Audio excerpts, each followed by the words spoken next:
지난 7월 중국 저장성은 저장배달 온라인이라는 앱을 선보였는데요. 이 앱은 조리부터 배송까지 전체 케이터링 서비스를 한 번에 관리할 수 있고, 소비자는 앱을 통해 본인이 주문한 식품 조리 과정을 실시간으로 확인할 수 있다고 합니다. 그간 중국에서는 상상을 초월하는 가짜 식자재 사용으로 골치를 앓았는데요. 이번에 선보인 앱이 사생활 보호가 우려된다는 얘기가 나오고 있지만, 이를 통해 가짜 식자재의 근본적인 해결책이 될 수 있을까요?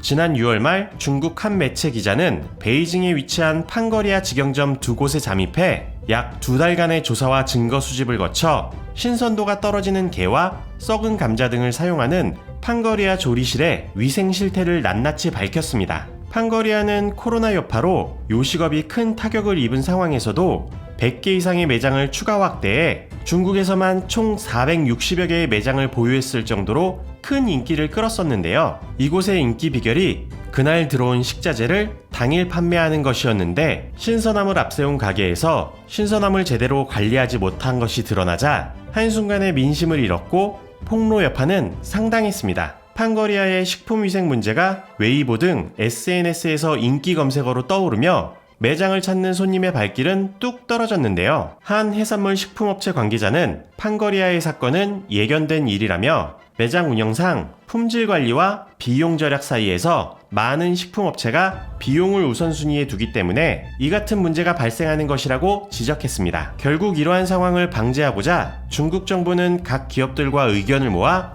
저장성에 저장 배달 온라인 시스템을 도입하게 된 것인데요. 시스템에 등록된 음식점은 6천여 곳, 등록된 배달 기사 수는 무려 34만여 명이라고 합니다. 소비자는 주방의 상황을 실시간으로 볼 수 있을 뿐만 아니라 전체 프랜차이즈 업체의 위생 관리를 한 번에 할 수 있어 긍정적인 효과를 기대하고 있다고 하는데요. 아무리 가게에 카메라가 있다 해도 유통기한이나 다른 문제까지 살펴볼 수 없다는 불만의 목소리도 있지만, 식당 모니터링을 통해 조리 상황을 확인할 수 있는 것만으로도 투명한 식자재 관리가 가능할 것이라는 긍정적인 반응이 대다수입니다. 이 밖에도 SOC 검사 시스템을 도입해 식품위생관리 표준화에도 공을 들이고 있다고 하는데요. 이 시스템은 개인위생, 청결, 소독, 온도, 오염 등 주방 운영을 전반적으로 다루고 있고, 적용은 아직 초기 단계에 머물러 있으나 중국 정부의 감독 강화와 함께 외식업계의 위생관리 향상에 도움이 될 것이라고 기대하고 있습니다.